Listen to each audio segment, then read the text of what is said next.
Orang tua ini sedang menggerakkan tangannya dan mengatakan permainan mereka sangat buruk. Anak muda ini menertawakannya. Tidak ada yang peduli dengan omongan pria tua ini. Dia melihatnya tidak bisa diam dan memutuskan untuk mengajari mereka. Pria tua ini memilih pria berkulit hitam. Hasilnya dengan mudah ia melewati kakek ini. Membuat lemparan 3 angka, mendapat poin pertandingan. Dia pikir dia sudah tenang. Tapi detik berikutnya, sesuatu yang tak terduga terjadi. Giliran kakek yang menyerang. Dia seperti orang lain, berayun membawa bola melewati pemuda itu. Dengan hanya 1 tangan. Melakukan lemparan di luar garis, 3 poin. Kakek mendapat poin pertandingan. Pemuda ini tidak puas, membiarkan kakek menembak dengan bebas. Tapi dia sama sekali tidak berpikir dia akan kalah, dipermalukan oleh seorang pria tua yang sudah beruban. Ini adalah Paman Drew, legenda di lapangan saat itu. Pria gemuk ini melihat kemampuan kakek, mengundangnya untuk mengikuti pertandingan Rock Park. Ikut pertandingan ya boleh, tapi dia ada sebuah permintaan. Dia ingin membuat tim sendiri. Orangnya, pilihannya sendiri. Wajah pemuda ini menjadi menyedihkan. Dia benar-benar dalam kesusahan. Dia bernama Takeshi, sering disebut Dewa Basket. Mencintai basket sejak kecil, namun dikalahkan di pertandingan yang penting.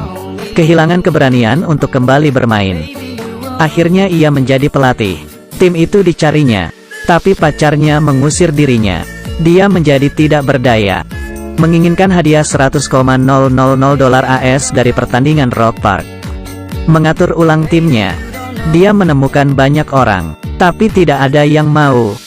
Paman Drew hanya satu-satunya harapan. Dia pergi bersama Paman Drew untuk mencari rekan tim lamanya. Pertama kali dia masuk ke mobil. Dia memainkan musik yang sudah lama, bernyanyi sambil menyetir. Dengan udara hangat musim panas, pemuda ini menahan perasaannya. Tapi akhirnya dia sudah tidak kuat. Yang pertama ia datangi adalah seorang pendeta. Pendeta ini memainkan bayi seperti bola. Masih ingin melemparnya. Pemuda itu menghentikannya. Alhasil, dia dimasukkan ke dalam air. Membawa pendeta bersama di perjalanan.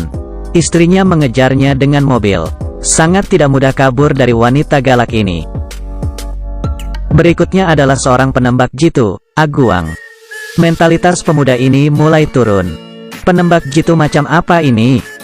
Bukan hanya matanya saja yang tidak jelas, tapi ada rabun juga.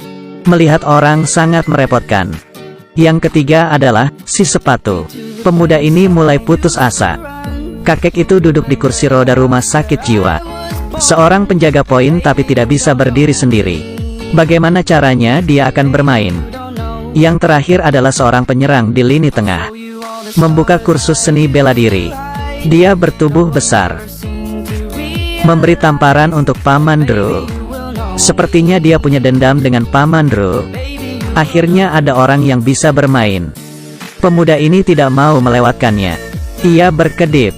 Pemuda ini menyuruhnya untuk ikut bergabung. Akhirnya tim aneh ini sudah berkumpul. Orang tua legendaris ini. Saat usia 13 tahun dia bisa mengalahkan kaki lawan. Saat usia 15 tahun, dia bisa slam dunk sambil memegang sandwich di tangan lain. Bahkan logo NBA dibuat karenanya. Legenda yang luar biasa. Agar bisa menang, mewujudkan mimpi saat muda, dia mengumpulkan tim terbaiknya, membentuk tim lansia. Seorang pendeta, berbicara tentang kegilaan. Penembak jitu, sulit melihat karena hampir buta. Point guard, si sepatu. Dia hanya di kursi roda tidak bisa berdiri. Lini tengah, paman besar ini. Berbadan besar dan kasar. Tim tua yang aneh. Memulai perjalanan untuk memenangkan pertandingan Rock Park. Di tengah jalan mereka mengisi bensin. Gary sudah hampir kehabisan uang. Kemudian dia melihat beberapa siswi bermain basket. Tim basket SMA. Tiba-tiba dia memiliki ide. Dia mencari pelatih mereka untuk berkompetisi. Dan akan memberinya $100 jika kalah. Pelatih melihat tim yang sudah tua dan sakit. langsung menyetujuinya. Pemuda itu sangat percaya pada kekuatan Paman Drew. Dia berpikir bahwa semua temannya pasti sama. Namun saat bertanding, dia melihat dengan tercengang. Kelompok orang tua ini tidak bisa berlari. Mereka dipermainkan para siswi SMA, kalah di pertandingan. Kemudian pria ini mengambil uangnya. Pada akhirnya, Paman Deo dan teman-temannya kembali ke Rock Park. Mereka masih sangat familiar. Disinilah mereka dulu bertanding. Paman Drew menyiapkan hadiah untuk rekannya. Memberi Aguang sebuah kacamata. Mengenakan kacamata olahraga. Penglihatannya kembali normal. Dia kembali menjadi penembak jitu. Kemudian memberikan kalung salib untuk pendeta. Memakainya, ia merasa memiliki kekuatan. Dia kembali bersinar. Kemudian memberikan paman ini sepatu. Ini adalah sepatu bot terbaik. Mengenakan sepatu ini, ia yang sudah lumpuh bertahun-tahun, tiba-tiba bisa berdiri lagi. Point guard yang fleksibel ini sudah kembali. Akhirnya untuk paman bertubuh besar. Dia memberikan trofi pertama untuknya. Tapi dia hanya melihatnya saja, kemudian menghancurkannya. Masalah kedua orang ini belum dapat diselesaikan. Pertandingan segera dimulai. Pada babak pertama, orang besar itu baru saja memukul Paman Drew. Juga menghalanginya melempar bola. Mereka saling berkelahi. Jenis kebencian apa ini? Ternyata mereka berdua menyukai wanita yang sama. Paman Drew tidur bersama wanita itu sebelum final. Kemudian pria besar itu menikahinya. Paman Drew dengan tulus meminta maaf. Akhirnya perselisihan keduanya bisa diselesaikan. Menghapus kebencian. Akhirnya mereka bisa fokus ke lapangan. Ini adalah tim orang tua. Seperti babi memakan harimau. Di akhir pertandingan, dengan kerjasama dan keterampilan yang baik, mereka akhirnya bisa mengalahkan lawan. Mereka pergi ke bar larut malam. Ditertawakan oleh sekelompok anak muda. Umur hampir 80 tahun, tapi masih pergi ke tempat ini. Paman besar ini marah, memutuskan untuk memberi warna pada mereka. Apa yang disebut dengan warna? Tidak langsung, tapi bertarung melalui tarian. Siapa bilang orang tua tidak bisa? Jika masih berjiwa muda, orang tua juga bisa melakukannya. Di atas lapangan, tim senior bisa mencapai tahap semifinal. Pertandingan tinggal 11 menit. Tim senior masih memimpin. Tapi di saat terakhir, orang besar itu jatuh. Ia langsung dibawa ke rumah sakit terdekat. Meskipun sudah lewat masa kritis, dia tidak bisa ikut bertanding. Jadi sekarang harus bagaimana? Istri pendeta tiba-tiba datang. Bukan untuk menghentikan suaminya bertanding, tapi sebaliknya, dia akan ikut bertanding menggantikan paman besar. Final segera datang. Tim tua dengan tim muda. Kuda hitam melawan raksasa. Pemuda ini melihat lawannya di final. Itu adalah orang yang ia tidak sukai. Membuat dirinya tidak berani tampil di lapangan. Juga orang yang mengambil alih timnya. Selain itu, mengambil pacarnya juga. Sekarang semua akan berakhir di pertandingan ini.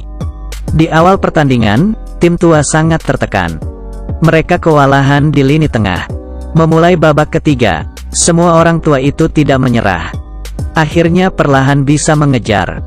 Skor di pertandingan masih tertinggal. Hanya tinggal 1 menit 14 detik. Tim tua tertinggal 2 poin. Tapi kemudian kecelakaan terjadi lagi. Aguang mencegah lawan menembakkan bola. Akhirnya dia cedera karena lawannya. Satu pemain hilang.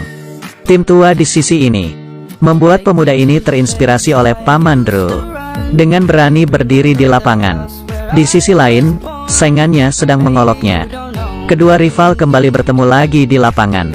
Permainan berlanjut. Rivalnya menembak bola dan masuk. Menambah 4 poin.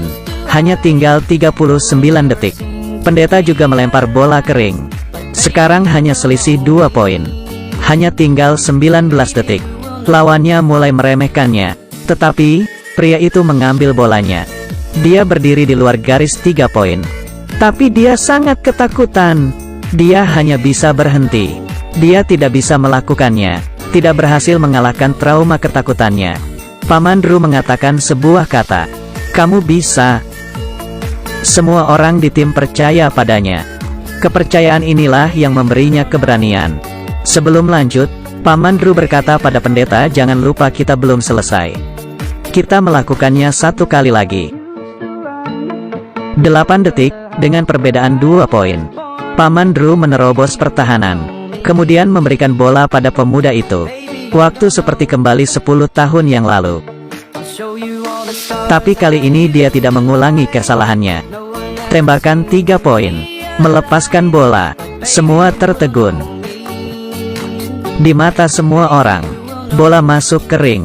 Akhirnya tim tua bisa menang.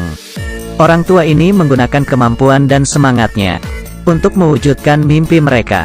Akhirnya Rock Park dikalahkan. Siapa bilang orang tua tidak bisa bermimpi? Jika tidak berani menembak, tidak akan bisa mencetak poin. Menyingkirkan semua ketakutan, mencobanya dengan berani, maka mimpi berada di genggaman kita.